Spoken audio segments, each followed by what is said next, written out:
नमस्कार, मी मनोज भोयर मॅक्स महाराष्ट्रामध्ये आपल्या सर्वांचं स्वागत आहे. लोकसभा निवडणुकीच्या रिंगणामध्ये कोण मैदानात उभे राहणार या संदर्भात अजूनही वेगवेगळ्या पक्षांच्या संदर्भामध्ये तिकिटांचा घोळ अजूनही सुरूच आहे. पण कुणाला तिकीट कोणत्या पक्षाकडून मिळणार या संदर्भातला निर्णय लवकरच जाहीर होईल. भाजपनं 195 जागांवर तिकिटांचं वाटप केलं असलं तरी महाराष्ट्राच्या संदर्भात त्यांचं तिकीट वाटपाचं घोडं अजूनही अडकलेलं आहे. काँग्रेसनं आधी 39 ते 40 आणि नंतर 45च्या लोकसभा उमेदवारांची लिस्ट जारी केली. महायुतीचं घोडं अडल्यामुळे अजित पवार गट आणि एकनाथ शिंदे यांच्या जागा वाटपाचा फैसला अजून झालेला नाही. महाविकास आघाडीमध्ये तेच रडगाणं सुरू आहे. येत्या 2 दिवसात महाराष्ट्रात वेगवेगळ्या पक्षांच्या उमेदवारांचा घोळ हा संपुष्टात येईल आणि उमेदवारांची घोषणा होईल आणि उमेदवार कामाला लागतील. असं सगळं सुरू असताना सुद्धा मॅक्स महाराष्ट्रानं त्या भागातील प्रश्न नेमके कोणते आहेत, राजकीय, सामाजिक, आर्थिक प्रश्न कसे आवासून लोकांसमोर उभे ठाकलेले आहेत आणि या सगळ्या दरम्यान उमेदवारांच्या घोषणांचा जो घोळ सुरू झालेला आहे आणि जे पक्षाचं घोडं अडलेलं आहे तिकीट वाटपावरून, याचाही अंदाज एका उपक्रमाद्वारे मॅक्स महाराष्ट्र सातत्यानं घेत आहे. आधी उत्तर महाराष्ट्रापासून सुरुवात केली गेली आणि त्यानंतर पश्चिम महाराष्ट्र आणि मग पश्चिम विदर्भ आणि त्यानंतर पूर्व विदर्भ आणि आता आपण मॅक्स महाराष्ट्रावर मान्यवरांसोबत चर्चा करतोय मराठवाड्याच्या लोकसभा जागांच्या संदर्भामध्ये. माझ्यासोबत बीडहून राजकीय विश्लेषक शशी केवडकर हे जोडले गेलेले आहेत. खूप स्वागत करतो मी त्यांचं. आणि यासोबतच विनायक एकबोटे ज्येष्ठ पत्रकार आणि आम्ही त्या अर्थानं तिघेही ETV मराठीमध्ये काम केलेले पत्रकार आहोत. एक योगायोग या निमित्तानं जुळून आला. तिन्ही मान्यवरांचं खूप स्वागत करतो आणि सुरुवात नांदेड पासून करतो की अशोक चव्हाण काँग्रेसचे ज्येष्ठ नेते 2014च्या सुमारास ते खासदार होते. 2019ला ते निवडणूक लोकसभेची हरले आणि महाराष्ट्राचे मुख्यमंत्री राहून चुकलेले आहेत 2 वेळा. असं सगळं असताना ते भाजपमध्ये गेले. आता ते भाजपमध्ये गेल्यामुळे नांदेडच्या लोकसभे जागेचा फैसला हा संपूर्णपणे अशोक चव्हाणांच्या हातात आहे की आता त्यांना काही भाजपच्या वरिष्ठ नेत्यांचं सुद्धा म्हणणं ऐकून घ्यावं लागणार? नेमका काय फरक आपल्याला दिसतोय? आपण जर आगामी लोकसभा निवडणुकीचा आढावा घ्यायचं ठरवलं तर आपल्याला पहिल्यांदा 2019च्या याच्यावर थोडी नजर टाकावी लागेल. 2019 मध्ये अशोक चव्हाण जी निवडणूक हारले त्याची कारण जर आपण लक्षात घेतली तर त्यामध्ये सगळ्यात मोठं कारण असं होतं की वंचित आघाडी आणि MIM. कारण या मतदारसंघामध्ये मुस्लिम आणि दलित मताचं जे प्राबल्य आहे ते डिसाइडिंग फॅक्टर मध्ये आहे आणि ही दोन्ही मताचे जे गठ्ठे आहेत हे पारंपरिक काँग्रेसच्या बाजूला सदैव राहत आलेले आहे. पण 2019 मध्ये या वंचित बहुजन आघाडीनं आणि MIM न युती करून जो या दोन्ही पक्षाला शह देण्याचा प्रयत्न केला त्याचा फटका जो बसला तो नेमका काँग्रेसला बसला. आपण जर लक्षात घेतलं तर जवळपास 4,83,000च्या जवळपास मतं प्रताप पाटलांना मिळाली होती. 4,47,000च्या जवळपास मतं अशोक चव्हाणांना मिळाली होती. म्हणजे मतामध्ये या दोघांच्या तसा काही फरक नव्हता. परंतु त्याचबरोबर वंचितचे जे हे होते यशवंत भिंगे त्यांनी 1 लाखाच्या वर मतं घेतली आणि त्या फटक्यामुळे अशोक चव्हाणांना पराभव पत्करावा लागला. तर आता जर आपण लक्षात घेतलं की प्रताप पाटील चिखलीकरांचं गेल्या 5 वर्षांमधलं जे काम आहे किंवा खासदार म्हणून त्यांची जे कामगिरी आहे ती तशी समाधानकारक आहे. त्यात त्यांच्यावर कोणते फार मोठे असे आरोप झाले नाही किंवा कोण्या वादात ते अडकले नाहीत. परंतु 2024च्या निवडणुकीमध्ये त्यांना सगळ्यात मोठा जो धोका होता तो अशोक चव्हाणांपासून होता. कारण प्रताप पाटील आणि अशोक चव्हाण अशी जर लढत झाली असती तर यामध्ये अशोक चव्हाणांनी 2019च्या निवडणुकीचा वचपा 100% काढला असता. आणि हे लक्षात घेऊन भारतीय जनता पार्टीनं, कारण भारतीय जनता पार्टीला या वेळेला कोणत्याही परिस्थितीमध्ये 400 पार आपला आकडा न्यायचा आहे, ती त्यांची प्रतिज्ञा आहे. ते बाय हुक और क्रूक असे त्यांची सगळी रणनीती आहे. आणि ते लक्षात घेऊन अशोक चव्हाणांना राज्यसभेचा जागा देऊन भारतीय जनता पक्षानं लोकसभेचा आपला मार्ग सुरळीत करण्याचा प्रयत्न केलेला आहे. अशोक चव्हाण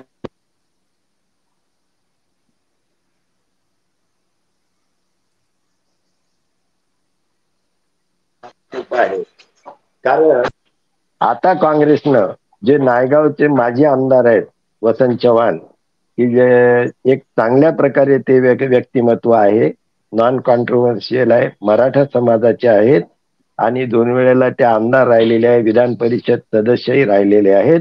तो काँग्रेसने यावेळेला उमेदवार म्हणून त्यांचा विचार सुरू केलेला. अजून त्यांची घोषणा झालेली नाही, परंतु 90% जवळपास त्यांना तिकीट मिळण्याची शक्यता आहे. आणि त्यांना जर तिकीट मिळालं तर भारतीय जनता पक्षाला ही निवडणूक जी आहे ती अशी स्मूथ किंवा इझी गोईंग आहे असं म्हणता येणार नाही. जरी प्रताप पाटील उमेदवार असले तरी पण ती निवडणूक साधी सरळ होणार नाही, कारण दोघंही मराठा समाजाचे आहेत, दोघांचंही चांगलं तुल्यबळ आहे, दोघंही आमदार एकाच वेळेला राहिलेले आहेत, दोघांचेही पाहुणे रावणे समर्थक जिल्ह्यामध्ये तेवढ्याच प्रमाणात आहे.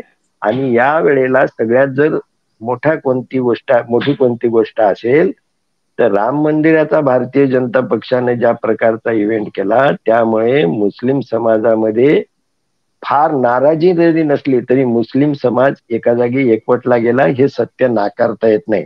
त्यामुळे नाराज झालेला मुस्लिम समाज आणि यावेळेला MIM आणि वंचित बहुजन आघाडी नसल्यामुळं जी दलितांची मते आहे ती सगळी यावेळेला काँग्रेसच्या बाजूला उभी राहणार असल्यानं, एक गठ्ठा मते तिकडे जाणार असल्यानं ही लढत जी आहे नांदेडची ती साधी सरळ सोपी राहणार नाही.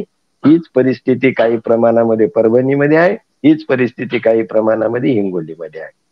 आता हिंगोलीचा जर आपण विचार केला, संजय वरकड ज्येष्ठ पत्रकार आपल्यासोबत जोडले गेलेत. खूप स्वागत करतो मी संजयजी आपलं या कार्यक्रमामध्ये.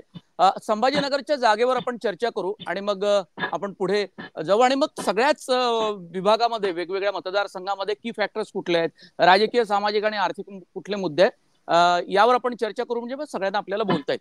संभाजीनगर मधलं यावेळेला लोकसभेचं गणित काय आहे? कारण भाजपला ही जागा जिंकून आणायची असं बोललं जातं. म्हणजे MIMचे इम्तियाज जलील हे 2दा खासदार होते आणि ते मोदींच्या लाटेतच खासदार झाले आणि यापूर्वी कधीही MIMला ही जागा मिळाली नाही. म्हणजे MIMचा उदयच मुळात याच सगळ्या वर्षांमध्ये झालेला आहे आणि एकाच फटक्यात ते खासदार झाले. संजयजी दुसऱ्यांदा खासदार झाले आणि खूप वेगवेगळे राजकीय गणित आपण सगळे पाहिलेले आहेत. हिंदुत्वाचं राजकारण असो, बंड झालेलं या दरम्यान दोन्ही पक्षांमध्ये, शिवसेना आणि राष्ट्रवादी काँग्रेस पक्षामध्ये. तर हे सगळं बघता 2024चं लोकसभेचं गणित काय असेल आणि सगळं कोणते म्हणजे तुला तुल्यबळ कळतं. उमेदवार मैदानात असतील?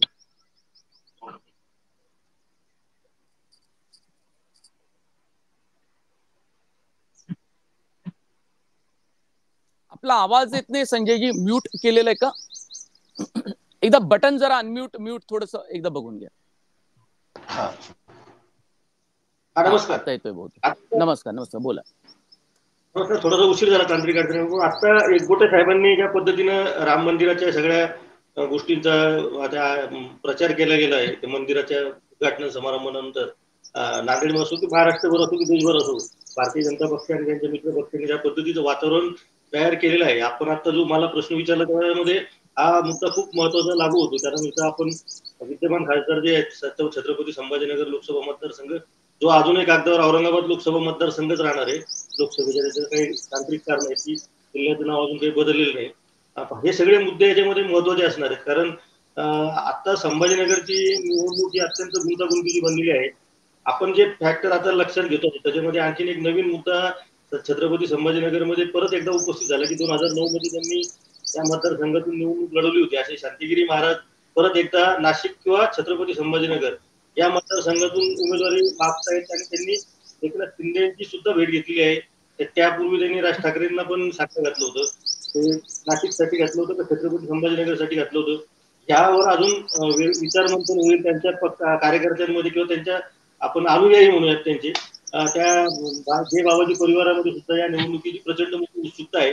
त्यामुळे छत्रपती संभाजीनगरची निवडणूक म्हणजे आता गोष्ट झालेली की पहिल्यांदाच असं की प्रत्येकाला वाटतं का हा मतदारसंघ आपण जिंकायला पाहिजे आणि आपण याच्यामध्ये असले पाहिजे. त्यामध्ये मी 2-3 प्रामुख्याने उल्लेख करतो की इम्तियाज जलील तर विद्यमान खासदार आहेत, त्यांनी मध्यंतरी असं सांगितलं होतं की छत्रपती संभाजीनगरच्या ऐवजी ते मुंबई किंवा भिवंडीमध्ये जाऊ शकतात. परंतु असं बोललं जातं की इम्तियाज जलील हे राजकारणामध्ये अत्यंत तरबेज अशी व्यक्तिमत्व आहे. छत्रपती संभाजीनगरच्या जागेमध्ये फारच गुंतागुंत वाढली आणि जर तिथं प्रचंड मोठ्या प्रमाणामध्ये मतांची फाटाफूट जर दिसायला लागली तर मला असं वाटतं की इम्तियाज जलील यांना हा मतदारसंघ पुन्हा एकदा साथ देऊ शकतो. कारण मी आता जे फॅक्टर सांगतो की मराठा आंदोलनाचा फार मोठा प्रभाव मराठवाड्याच्या विशेषतः छत्रपती संभाजीनगर, जालना, बीड या जिल्ह्यांमध्ये तो तीव्रतेने जाणवतो आहे. आणि या सगळ्या परिस्थितीमध्ये त्यांनी एक अति असं मराठा आंदोलनाची कायदेशीर बाजू सुप्रीम कोर्टात लावली. विनोद पाटील यांनी सुद्धा या मतदारसंघामधून आपल्या उमेदवारीचा दावा केलेला आहे. त्यांचा दावा त्यांच्या संदर्भामध्ये आजपर्यंत त्यांनी जो पाठपुरावा केला तांत्रिकदृष्ट्या न्यायालयीन निकालाच्या संदर्भामध्ये, तर त्या बाजूने मराठा समाज आजपर्यंत मनोज जरांगे पाटलांचं आंदोलन सुरू होण्यापूर्वी विनोद पाटील हा एकमेव चेहरा असा होता तो मराठा आंदोलनाच्या आरक्षणाच्या बाजूने लढत होता, असं लोकांमध्ये परसेप्शन तयार झालेलं आहे. आणि त्यांनी थेट सत्ताधारी पक्षांना साकडं घातलं. त्यांनी आग्र्याला जाऊन काही कार्यक्रमही घेतलेले आहेत छत्रपती शिवाजी महाराजांच्या जयंतीचे आणि ते 2 कार्यक्रम अत्यंत यशस्वी झाले. या दोन्ही कार्यक्रमाला देवेंद्र फडणवीस असतील हे सगळ्या लोकांनी तिथे हजेरी लावलेली. त्यामुळे आता छत्रपती संभाजीनगरचा जो मतदारसंघ आहे हा अत्यंत गुंतागुंतीत. ही जागा एकनाथ शिंदे गटाला सोडली तर फार मोठी नामुष्की शिंदे गटांवर ओढवली जाण्याची शक्यता आहे. सगळ्यात महत्वाचं कारण असं आहे की वर्षानुवर्ष मागच्या निवडणुकीत जर सोडलं तर शिवसेना मुंबई सोडून जेव्हा बाहेर पडली तेव्हा छत्रपती संभाजीनगर आणि परभणी हा जो मतदारसंघ आहे जिथं धनुष्यबाणाचा पहिला उमेदवार निवडून आला होता, या 2 मतदारसंघामध्ये सातत्याने शिवसेना मराठवाड्यामध्ये विजयी होत आलेली आहे. आणि या दोन्ही मतदारसंघामधून मराठवाड्यामधली शिवसेनेची जी ताकद आहे ती वाढलेली आहे. त्यामुळे अशा पद्धतीचा मतदारसंघ भारतीय जनता पक्षाला किंवा आता जे विद्यमान एकनाथ शिंदे गट आहे त्यांनी भारतीय जनता पक्षाला द्यावा का? आपण 2 शिवसेनेच्या बाबतीत चर्चा करताना हा नेहमी गोंधळ ऐकणारा पण होतो, बोलताना आपल्याला सुद्धा ते खूप भान ठेवावं लागतं.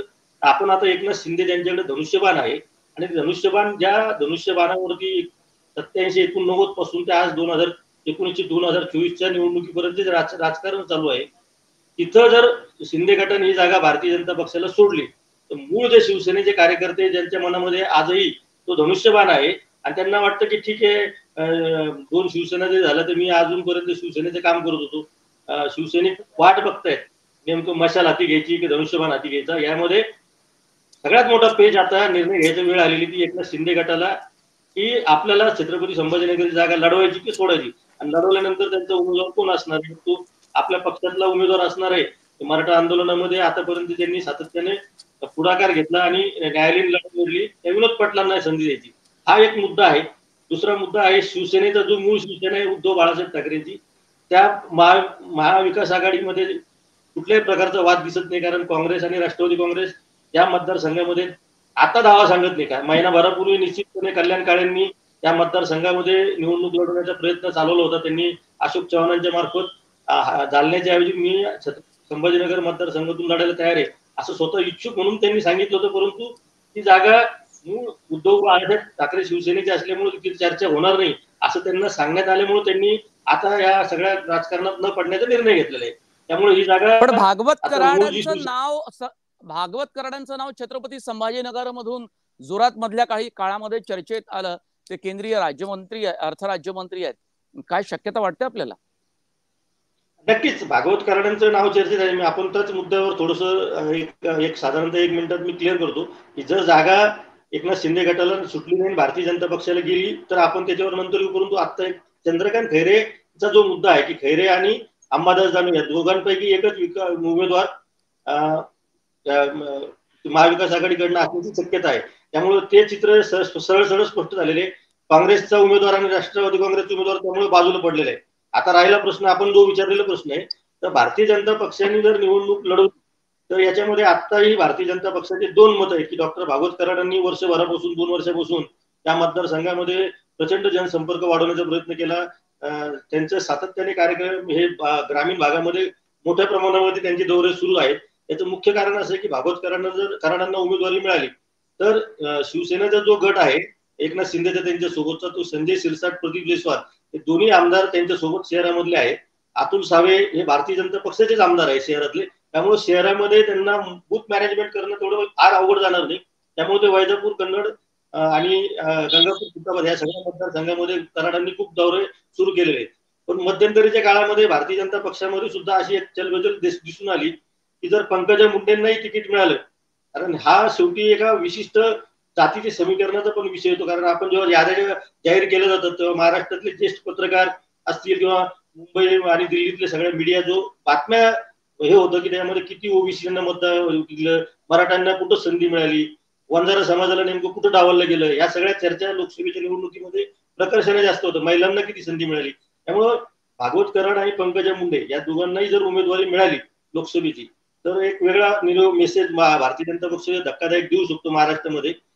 पण अशा परिस्थितीमध्ये जर भारतीय जनता पक्षाला विशेषतः काही जणांचे म्हणणं असं आहे की जर उमेदवार ऐन वेळेस धक्कादायक उमेदवार देण्याचं तंत्र यावेळेस नाकारता येत नाही, असं पण भारतीय जनता पक्षाचे अखिल गोटतून सांगितलं.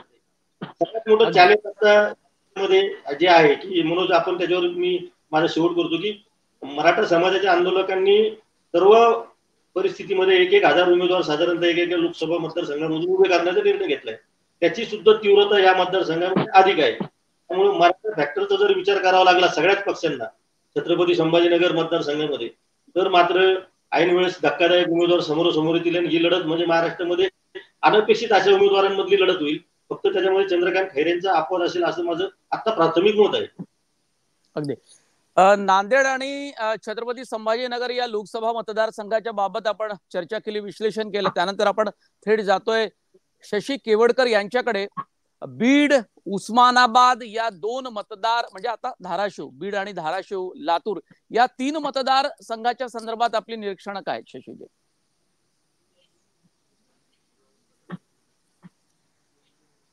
आवाज आपला येत नाहीये, थोडा म्यूट, बटन थोडं म्यूट अनम्यूट. एकच. हा, येतोय आवाज? आवाज येतोय, आवाज. हा, सर्वप्रथम मी बीड पासून सुरुवात करतो. आता जसं संजय वरकडांनी आणि एकबोटे सरांनी सांगितलं तसंच बीडचं पण तसंच आहे. मराठा आंदोलनाचा इथं फार मोठा इम्पॅक्ट आहे. आणि आता वरकडांनी सांगितल्याप्रमाणे बीड जिल्ह्यामध्ये देखील, बीड लोकसभा मतदारसंघामध्ये देखील मोठ्या प्रमाणावर मराठा समाजाचे, सकल मराठा समाज जो आहे तो त्यांची वर्गणी गोळा करणं चालू आहे सध्या गावागावामधून. आणि उमेदवार जवळपास 1,000 उमेदवार ते देखील उभा करण्याच्या मनस्थितीत आहे. हीच अवस्था धाराशिव लोकसभा मतदारसंघामध्ये आहे आणि तशीच काही परिस्थिती ही लातूर मतदारसंघामध्ये देखील आहे. बीडमध्ये थोडं पंकजा मुंडे आणि प्रीतम मुंडे यांच्या संदर्भामध्ये आणखीनही मागं पुढे सुरू आहे. भारतीय जनता पक्षाची इच्छा अशी आहे की पंकजा मुंडे यांनी हा लोकसभा निवडणूक लढवावी. प्रीतम मुंडेच्या संदर्भामध्ये पक्ष पातळीवर त्यांच्या कामकाजाला धरून पक्ष पातळीवर त्यांचं कामकाजाबद्दल समाधान नाहीये. त्याच पद्धतीनं ज्या बीडच्या मतदारांमध्ये देखील प्रीतम मुंडे यांच्या कामाच्या संदर्भामध्ये तितकं समाधान नाहीये. त्याचबरोबर पंकजा मुंडे यांना भाजप ज्या पद्धतीने आग्रह करत आहे, परंतु पंकजा मुंडे काही कौटुंबिक कारणामुळे ह्याच्यामुळे त्या नाही म्हणतायत. परंतु शेवटी परवाच त्यांनी एका भाषणातून असं पण जाहीर केलं की पक्षाने जर जबाबदारी दिली तर माझी तयारी आहे आणि मी आता निवडणूक लढणार आहे. आपण सर्वांनी या निवडणुकीकडे सगळ्यांनी काळजीपूर्वक बघणं गरजेचं आहे, असं त्यांनी एक भावनिक आव्हान देखील मतदारांना केलं. आता सध्या त्या अनुषंगाने त्यांचे बीड लोकसभा मतदारसंघामध्ये दौरे पण सुरू आहेत आणि त्या दृष्टीने आता सुरू आहे. आणि बीडमध्ये जर आपण विरोधकांचा विचार केला तर इथं बीडमध्ये फक्त संदीप क्षीरसागर बीड विधानसभा जर सोडली तर बाकी सगळे हे महायुतीच्या बाजूचे हे आहेत. त्याच्यामुळे पंकजा मुंडेंना ही तशी अवघड जाणार नाही बीडची निवडणूक. एक अपवाद वगळता मराठा समाजांनी जो जरांगे पाटलांचा आहे, पण तो फार काही इतका इम्पॅक्ट दिल असं वाटत नाही. कारण सगळीकडं मराठा समाजाचे एकतर आमदार आहेत हे आहेत आणि त्या पद्धतीनं मुंडेंना मानणारा वर्ग देखील आहे. त्याच्यामुळे इथं पंकजा मुंडेंना तशी निवडणूक सोपी आहे. आपण हा बीडचा झाल्यानंतर धाराशिव मध्ये सुद्धा देखील तसंच सुरू आहे. धाराशिवची जागा राष्ट्रवादी काँग्रेस म्हणजे अजित पवार गटांना द्यायची का शिंदे गटांना द्यायची याबाबत जोरात रस्सीखेच सुरू आहे. भाजपनं तिथे वेगवेगळ्या प्रकारचे उमेदवारांचं सर्वेक्षण केलं प्रवीण सिंह परदेशी हे जे IAS ऑफिसर आहे त्यांना उतरवण्याच्या दृष्टीने देखील त्यांचं सर्वेक्षण केलं, परंतु तिथे देखील मराठा समाजाचे उमेदवार मोठ्या संख्येने उभारणार असल्या कारणामुळं तिथे अजितदादा पवार गटाकडे ही जागा देण्याच्या दृष्टीने त्यांच्या हालचाली सुरू आहे. आणि लातूरमध्ये देखील त्याच पद्धतीने सुरू आहेत. तिथले जे विद्यमान खासदार आहेत शृंगारे, तर यांच्या देखील कार्यक्षमतेवर भाजपने प्रश्नचिन्ह केलं असून तिथं देखील वेगवेगळ्या उमेदवाराची चाचपणी होत आहे. असं एकंदरीत बीड, धाराशिव आणि लातूरचा हा सगळा असा ह्या भागाचा अहवाल असं आढावा म्हणावा लागेल. बरोबर. म्हणजे याला शशी उस्मानाबाद मध्ये ओमराजे निंबाळकर असं एक ठसठशीत राजकीय व्यक्तिमत्व आहे. म्हणजे त्यांची भाषणं सुद्धा खूप व्हायरल होतं आणि उद्धव ठाकरे तिथे गेल्यानंतर त्यांच्या समोरचं अलीकडचंच भाषण खूप गाजलंय. असं सगळं असताना राणा जगजितसिंह पाटील यांना मैदानात उतरवण्याची तयारी ही अजित पवार गटानं केली आहे. पण मुळात ती शिवसेनेची जागा असल्यामुळे ज्या ज्या ठिकाणी शिवसेनेची जागा महाराष्ट्रात असेल त्या त्या ठिकाणी त्यांचा दावा आहे. पण काय होतं की भाजपच्या राजकारणामध्ये आणि महायुतीच्या राजकारणामध्ये आपण सर्वांनीच हे लक्षात घेतलंय आणि ते स्पष्टपणे ठळकपणे आपल्याला पाहायला मिळत आहे की त्यांना पुढच्या आगामी राजकीय वाटचालीसाठी भाजपचे जास्तीत जास्त उमेदवार हे मजबूत पद्धतीनं हे उभे राहावे, पाय रोवून, असं वाटतं. आणि म्हणून रामदास कदम जे कोकणातले नेते आहेत, मुंबईत सुद्धा राजकारण करतायत, शिंदेचे शिलेदार आहेत, त्यांचा मुलगा आमदार आहे योगेश, आणि त्यांनी आक्रमकपणे ही मांडणी केली गेल्या काही दिवसांपूर्वी आणि ती चर्चेत आली. ते असं म्हणाले संतापून की भाजपाला काय छोट्या छोट्या पक्षांना संपवायचं आहे का? म्हणजे महायुतीमध्ये मुख्यमंत्री असलेले एकनाथ शिंदे आणि त्यांचे अत्यंत महत्वाचे नेते जे मंत्री होते पूर्वी, म्हणजे विरोधी पक्ष नेते होते विधानसभेचे, ते असं म्हणत असतील तर त्यांचा बोलविता धणी कोण आहे हे आपण समजून घेतलं पाहिजे. भाजप जर अशा प्रकारची रचना करत असेल की आपल्याच घटक पक्षांमधल्या हक्काच्या जागांवर त्यांचा डोळा असेल तर ते मला वाटत नाही फार काळ काही ते सहन करतील घटक पक्ष, भले ते अजित पवारांचा राष्ट्रवादी पक्ष असो या शिंदेची शिवसेना. आता याच्या मागे त्यांच्यावर एक दबाव आहे, धाक आहे आणि या तिघांचे म्हणजे दोघांचे नेते हे अमित शहा आणि नरेंद्र मोदी आहे. यांना राष्ट्रीय स्तरावर जर कुठला नेता पाहायचा असेल तर केवळ त्यांच्या समोर नरेंद्र मोदी, अमित शहा यांचं गुणगान ते करत असतात आणि विमानतळावर स्वागत करण्यासाठी आवर्जून दोन्ही पक्षांचे नेते असतात. हे सगळं बघताना तो दबाव, तो प्रभाव जुगारून देण्याची ताकद अजित पवार आणि मुख्यमंत्र्यांमध्ये किती आहे याचा कस सुद्धा याच राजकारणात, याच निवडणुकीत लागणार आहे. जर ती धाराशिवची जागा जर शिंदेंना लढवता आली नाही तर ती त्यांच्या पक्षावरची नामुष्की आहे. पण तिथे अजित पवारांचा गट सुद्धा सक्रिय आहे आणि दुसरीकडे पवारांच्या गटातर्फे संदीप क्षीरसागर आहे. असं सगळं राजकारण आपण बघत असताना लातूरच्या संदर्भात आपल्याला काय वाटतं? म्हणजे ही चर्चा होती की अमित देशमुख हे भाजपकडे जातील, मग त्यांना लोकसभा निवडणूक लढवायला बाध्य केलं जाईल वगैरे वगैरे, पण ती चर्चा निष्फळ ठरली. लातूर अत्यंत महत्वाची जागा आणि बहुतांश वेळेला म्हणजे आताच्या घडीला ती भाजपकडे जरी जागा असली तरी तो एक लातूर काँग्रेसचा बालेकिल्लाच राहिलेला आहे. अलीकडच्या काळात भाजपनं आपलं वर्चस्व प्रस्थापित केलं. तिथलं राजकारण साधारणतः काय असेल? सध्या लातूरची जबाबदारी हे देवेंद्र फडणवीस यांचे अत्यंत निकटवर्तीय मानलेले आमदार अभिमन्यू पवार यांच्यावर दिलेली आहे. अभिमन्यू पवार यांना पण देखील सांगण्यात आलेलं आहे की तुम्हाला वेळ पडल्यास तुम्हाला लोकसभा निवडणूक लढवण्याच्या दृष्टीनं तुम्ही त्या दृष्टीने तयारी करा. आणि त्या दृष्टीनं अभिमन्यू पवार हे लातूर लोकसभा मतदारसंघामध्ये मोठ्या प्रमाणावर फिरत आहेत. त्याचबरोबर धाराशिव हा देखील त्यांच्या नजदीकचा आहे आणि त्या दृष्टीने ते दोन्हीकडेही म्हणजे वेळ पडल्यास जर समजा धाराशिव मध्ये भाजपने जर ठरवलं की नाही आपलाच उमेदवार द्यायचा तर अभिमन्यू पवार हा एक त्यांच्या दृष्टीने एक चांगला उमेदवार आहे जो की इलेक्टेड मेरिट आहे असं त्यांच्या दृष्टीने भाजप ठरवत आहे.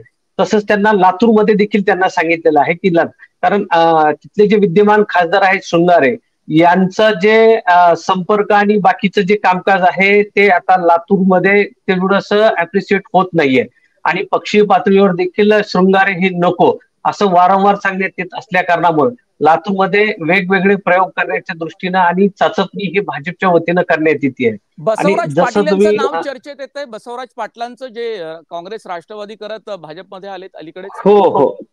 बसवराज पाटील हे धाराशिवच्या दृष्टीनं त्यांचा जो पक्षप्रवेश झालेला आहे म्हणजे जर अजितदादा यांचा गट किंवा शिंदे ह्यांच्यामध्ये जर दोघांच्या मध्ये जर नाहीच हे झालं तर एक भाजपनी स्वतः म्हणजे दोघांच्या भांडणात तिसऱ्याचा फायदा असं जर आपण म्हणतो, तसा जर एक प्रयोग करायचा झाला तर, कारण लिंगायत समाज तिथं मोठ्या प्रमाणावर आहे उस्मानाबाद मध्ये, आणि धाराशिवची ही जी लोकसभा आहे तिथं लिंगायत समाजाचं मतदान मोठ्या प्रमाणावर आहे. त्याच्यामुळे बसवराज पाटील यांना तो एक शक्यता ते पडताळण्याच्या दृष्टीनं भाजपने ती एक सोय करून ठेवलेली आहे. पण जर शिंदे गटाकडून जर जागा सोडण्याचा हट्टच झाला, सोडायची नाही असं जर ठरवलं, तर तिथले जे विद्यमान मंत्री आहेत तानाजी सावंत यांचा पुतण्या धनंजय सावंत यांनी देखील मोठ्या प्रमाणावर तयारी केलेली आहे. दुसरीकडे जसं आपण म्हणतो की अजितदादांनी पण हे केलेलं आहे की त्यांनी जोर लावलेला आहे, त्यांनी राणाच्या माध्यमातून आपण हे करतोय असे दाखवले. आणि त्यांच्या परवाच्या दिवशीची देवेंद्र फडणवीसांचा जो बाईट होता की इलेक्टेड मेरिट बघून आम्ही जागा आणि ह्या सगळ्या गोष्टी करणार आहोत, तर इलेक्टेड मेरिट जर पाहिलं तर राणा जगजितसिंह आणि पवनराजे निंबाळकर हे म्हणजे वर्षानुवर्षाचे एकमेकाचे विरोधक आहेत. आणि त्यांच्यामध्ये जर फाईट झाली तर निश्चित ती फाईट ही म्हणजे मोठी फाईट असणार आहे. आणि पवनराजेंचा सध्या एकंदरीत तिथला सगळ्या लोकांचा जनसंपर्क आणि हे पाहता आज तरी त्यांच्या बाबतीत जरा जास्तीचा कौल या धाराशिव लोकसभा मतदारसंघामध्ये दिसतोय आणि लोक त्यांना अप्रिशिएट करतात. अगदी म्हणजे राणा जगजितसिंहांचे यांचे वडील आणि पवनराजे म्हणजे जरी चुलत भाऊ आणि पवनराजेंचा खून झाल्यानंतर मग ओमराजेंचं काही नेतृत्व मराठवाड्याच्या राजकारणामध्ये उदयास आलं आणि ते अत्यंत प्रबळपणे प्रखरपणे आपले मुद्दे मांडताना आपल्याला पाहायला मिळतात. एक बऱ्यापैकी साधारणतः आपली मराठवाड्यातल्या 8 जागांवरती चर्चा झाली. पुन्हा एकदा आपण काही की फॅक्टर्स होते आपण चर्चा करू. संजय वरकड हे काही तांत्रिक कारणामुळे आपल्यासोबत जोडले जाण्यात अडचणी निर्माण होत आहेत. एक तर आपण नांदेड पासून सुरुवात केली या चर्चेची. नांदेड, छत्रपती संभाजीनगर, जालना, त्यानंतर उस्मानाबाद, परभणी, लातूर आणि बीड त्यातल्या त्यात अत्यंत महत्वाचा एक पुन्हा एकदा मराठवाड्यासमोरचे जे काही मुद्दे आहेत या गेल्या 2004च्या निवडणुकीपासून जे काही राजकीय बदल, निवडणुकीतले बदल सगळे जर आपण अभ्यासले, तपासले तर जे महत्वाचे मुद्दे होते मराठवाड्यामध्ये ते जे लोकसभेला ऍड्रेस करतात, राष्ट्रीय स्तरावरचे मुद्दे होते जिथून लोकसभेमधनं ते प्रश्न सुटले असते संसदेतनं, अशा प्रश्नांची उकल करण्यामध्ये मराठवाड्यातले नेते वेगवेगळ्या पक्षांचे जे ज्यांनी प्रतिनिधित्व केलं संसदेत आपल्या मतदारसंघाचं ते यशस्वी झालेत का? मी हा प्रश्न यांना आहे विनायकजींना आणि मग त्यानंतर याच प्रश्नाचं उत्तर आपल्याला द्यायचं यशस्वी. नाही, आपल्याला त्या बाबतीमध्ये असं 100% ते यशस्वी झाले असं म्हणता येणार नाही. याचं कारण असं आहे की आपण एक मराठवाड्याच्या सगळ्या दृष्टीने जर आपण पाहिलं तर मराठवाड्यामध्ये जी राजकीय जागृती आली ती कशामुळे आली तर रेल्वे आंदोलनामुळे आली. कारण आपल्याला सगळ्यांनाच माहित आहे की 1910च्या सुमारामध्ये सिकंदराबाद ते मनमाड ही जे नॅरोगेज लाईन होती, मीटर गेज, ही मीटर गेज लाईन टाकली होती निजामानं. आणि त्यानंतर जवळपास 50 वर्ष त्या मीटर गेजचं ब्रॉडगेज करा म्हणून मोठं आंदोलन झालं. आणि त्या आंदोलनानंतर ते कुठं ब्रॉडगेज मध्ये जनता पक्ष सत्तेवर आला त्यावेळेला त्याला यश आलं की ब्रॉडगेज मध्ये रूपांतर करण्याचा निर्णय झाला. तर आताही एक मागणी गेल्या 25-50 वर्षापासून आहे ती म्हणजे किंवा तुम्ही ब्रॉडगेज सगळं केलं हे केलं पण आम्हाला पाहिजे तशा गाड्या तुम्ही सुरू करत नाही. जसं आता नांदेडला शंकरराव चव्हाणांनी रेल्वेचं DRM ऑफिस आणलं, विभागीय व्यवस्थापक आणला. आपल्या याच्यामध्ये एक चांगली ती रेल्वेच्या दृष्टीनं मोठी सुधारणा आहे DRM ऑफिस इथं असणं. परंतु DRM ऑफिस झालं पण मराठवाड्याला ज्या गाड्या पाहिजेत त्या सुरू होतात का? त्या सुरू होत नाहीत. पुण्याला आज मराठवाड्यातल्या प्रत्येक जिल्ह्यातलं प्रत्येक घरातलं असं जरी म्हणलं तरी एक पोरग शिकायला किंवा नोकरीला पुण्याला आहे. पण पुण्याला जायला आजही खाजगी ट्रॅव्हल शिवाय दुसरा चांगल्या सोयीचा दळणवळणाचं साधन दुसरं नाही. हे आजपर्यंत पुणे गाडी कित्येदा म्हणजे अशोक चव्हाण मुख्यमंत्री असतानाही अनेक वेळेला रेल्वे बोर्डाच्या अध्यक्षाला इथं आणून ही मागणी करण्यात आली होती की तुम्ही पुण्याला जाण्यासाठी आमच्या इथून चांगल्या गाड्या, तर कधी प्लॅटफॉर्म मिळत नाही, कधी जागा मिळत नाही, कधी सोयीचं नाही, असे काही कारण दाखवून पुण्याला मराठवाड्याला सोयीच्या गाड्या आजपर्यंत सोडल्या गेल्या नाहीत. आणि ज्या गाड्या आपल्याला काही कारण नाही अशा गाड्या, जशी नांदेड संत्रागतची गाडी आहे, पूर्णा पटना गाडी आहे, किंवा अशा अनेक विशाखापट्टणम गाडी, नांदेड विशाखापट्टणम, ज्या गाड्याचं आम्हाला काही मराठवाड्याला काम नाही त्या गाड्या. मुंबई गाडी सुरू होत नाही आपल्याकडून. ज्या गाड्या नांदेड मुंबई याच्यापूर्वी होत्या त्या गाड्या एक सिकंदराबादला देवगिरी एक्सप्रेस घेऊन गेले, नंदीग्राम नागपूरला घेऊन गेले. तर इथल्या लोकांना DRM ऑफिस आलं पण सोयीच्या गाड्या आल्या नाही. हे पहिला याच्यातलं गोष्ट आहे. त्यामुळे 100% आपण जे म्हणतो की बाबा त्या पद्धतीनं असा आता तेच भाग आहे दुसरा कोणता, की आज तुम्ही जर पाहिलं तर नागपूर मुंबई एक्सप्रेस हायवे त्यांनी एका वार फुटिंग लेवलवर त्यांनी तयार केला. पण मराठवाड्यात तसे रस्ते आहेत का, नॅशनल हायवे आहेत का? आता त्याला मंजुरी मिळाली, आता भूमिपूजन होऊन कामं सुरू करतील, परंतु अद्यापही ते झाले नाहीत ना. म्हणून आज मराठवाड्याला महत्वाचं बरोबर बोल म्हणून म्हणतो की आज मराठवाड्याला सगळ्यात नाही मराठवाड्याचा काय मुद्दा बाकी राहिला होता? नाही, मराठवाड्याचा सगळ्यात दुसरा मुद्दा आहे की सिंचनाचा मुद्दा आहे. आज मराठवाड्याच्या हक्काचं जे पश्चिम महाराष्ट्रातले 21 TMC पाणी इथं आणायचं, मनोहर जोशीच्या वेळेपासून ते आंदोलन चालू आहे.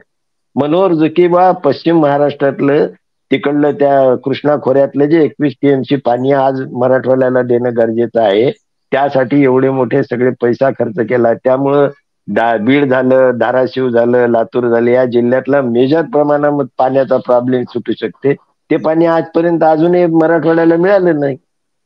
हे अत्यंत हे सगळे जे मुद्दे आहेत, तुम्ही 2 मुद्दे अत्यंत महत्वाचे मांडले विनायकजी. शशीजी, उस्मानाबाद, परभणी, लातूर हे अत्यंत महत्वाचे त्या पट्ट्यातले मतदारसंघ आहे. या मतदारसंघातले माझं म्हणणं हे नाहीये की सर्वच 10 मुद्दे सुटले असतील. अनेक मुद्दे हे राहून जातात. बीडचा जो ब्रॉडगेजचा मुद्दा होता रेल्वेचा, तोही आता काही अंशी सुटलेला आहे. पण असे काही मुद्दे जे अत्यंत लोकांच्या जिव्हाळ्याचे आहेत आणि ज्यातून रोजगार निर्मिती होईल, ज्यातून दळणवळणाची साधनं मोठ्या प्रमाणात निर्माण होईल आणि माणसांना एका मोठ्या शहरातून या शहरात येण्यासाठीच्या सुविधा प्राप्त होतील, असे काही मुद्दे आहेत. अगदी बरोबर. आता एकबोटे सरांनी जो विषय मांडला ना रेल्वेचा, तोच विषय आता बीड साठी देखील, बीड लोकसभेसाठी हा डोकेदुखीचा ठरणार आहे. गेल्या 40 वर्षापासून दस्तूरखुद्द जे पंतप्रधान नरेंद्र मोदी आहे त्यांनी बीडच्या रेल्वेच्या संदर्भामध्ये म्हणजे गोपीनाथ मुंडे यांच्या निधनानंतर ज्यावेळेस ते बीडमध्ये आले होते 2019च्या सभेमध्ये त्यांनी जाहीर केलं होतं की गोपीनाथ मुंडे यांच्या स्मरणार्थ इथला त्यांचे जे स्वप्न आहे रेल्वेचं, अहमदनगर बीड परळी हा रेल्वे मार्ग ह्या 5 वर्षामध्ये 100% करणार आणि मी ज्यावेळेस पुढच्या निवडणुकीला त्यावेळेस ही इथली रेल्वे धावलेली असेल असं त्यांनी सांगितलं. परंतु अद्यापही हे काम फक्त म्हणजे 100 किलोमीटर देखील पूर्ण झालेलं नाही. ते 60 ते 70 किलोमीटर ह्या रेल्वेचं काम आहे पूर्ण झालेलं आहे. तसाच काहीसा भाग हा लातूरच्या रेल्वेचे जो डबे आहेत त्याचा जो कारखाना होता त्याच्या कारखान्याची घोषणा झाली. हे आता नुकतंच त्याचं काल परवा म्हणजे मागच्या आठवड्यामध्ये पंतप्रधानांच्या हस्ते त्या फॅक्टरीचं भूमिपूजन आणि हे झालेलं आहे. तर म्हणजे हे जे परंपरागत जे मुद्दे आहेत ते आजही जशाच तसे आहेत. बीडचा तर म्हणजे मोठ्या दुष्काळाचा विषय आहे. लातूर आणि बीड पाण्याच्या संदर्भामध्ये मोठ्या प्रमाणावर दुष्काळ, जसं एकबोटे सरांनी सांगितलं की उजनीच्या पाण्याच्या संदर्भामध्ये, तसंच मागच्या निवडणुकीमध्ये हे पण सांगितलेलं होतं की जे पुराचं जे पाणी वाहून जातं, जे की आंध्र प्रदेश आणि तिकडं जे वाहून जाणार आहे, तर त्याचं जे पुराचं पाण्याचे आहे त्या संदर्भामध्ये नदी जोड प्रकल्प आम्ही करू आणि ते तो इकडं मराठवाड्यामध्ये त्याचा सगळ्यात जास्त फायदा होईल, कारण हा इकडचा भाग हा अवर्षणग्रस्त आहे, इथं पाऊस अत्यंत कमी आहे आणि ह्याचा फायदा मराठवाड्यातल्या शेतकऱ्यांना मोठ्या प्रमाणावर आहे. परंतु असे काहीही प्रोजेक्ट झाले नाही किंवा ते फक्त कागदोपत्री म्हणजे लाल फितीत अडकलेले आहेत. त्याच्यावर कुठल्याही मागच्या 5 वर्षात आणि 10 वर्षामध्ये फार काही काम झालेलं नाही. त्याच्यावर ती एक मोठ्या प्रमाणावर नाराजी आहे. फक्त मोदींच्या कामाकडे बघून इथला जो मतदार आहे तो भाजपला लाईक करतोय, परंतु प्रत्यक्षात मात्र प्रचंड नाराजीचं सूर या भागामध्ये दिसत आहे. खूप वेगवेगळे मुद्दे झाले. म्हणजे कोणत्या उमेदवारांना या लोकसभेच्या निवडणुकीच्या रिंगणामध्ये उभं राहता येईल, कुणाचा पत्ता कट होईल, सर्वच मुद्दे होते. पण याशिवाय जीवनाचे अत्यंत निगडीत, जीवनाशी निगडीत अत्यंत आणि वास्तव मांडणारे असे सगळे मुद्दे आपण मान्यवरांनी मांडलेत. आणि यात गेल्या 10 वर्षामध्ये बीडच्या ब्रॉडगेजचा मुद्दा, रेल्वेचा मुद्दा हा सुटला नाही. याचा विचार कुठेतरी सत्ताधाऱ्यांना आणि केंद्रीय सत्ताधाऱ्यांना करावा लागेल. कारण केंद्रात आणि राज्यात सत्ता असून देखील जर असा मुद्दा सुटू शकत नसेल तर याचं उत्तर निवडणुकीच्या काळामध्ये सत्ताधाऱ्यांना आणि संबंधित लोकांना द्यावा लागेल. आणि ते उत्तर पंकजा मुंडे जर मैदानात उभ्या ठाकल्या लोकसभेच्या तर त्यांनाच त्याचा सामना करावा लागेल. पण विचारतो कोण हाही महत्वाचा मुद्दा आहे. मतदारांचं प्रबोधन करणं या चर्चेच्या निमित्तानं आणि आपले सगळेच महत्वाचे ज्वलंत विषय घेऊन या सत्ताधाऱ्यांना, उमेदवारांना, विरोधी पक्षांच्या नेत्यांना जाब विचारणं हाही हेतू या निवडणुकीच्या दृष्टिकोनातून साध्य झाला तर या चर्चेला यश मिळेल असं मला वाटतं. विनायक एकबोटेजी, शशी केवडकरजी आणि काही वेळेसाठी आपल्यासोबत जोडले गेलेले संजय वरकड, तिन्ही मान्यवरांचे मी खूप आभार मानतो आणि ही चर्चा इथेच थांबवतो. धन्यवाद.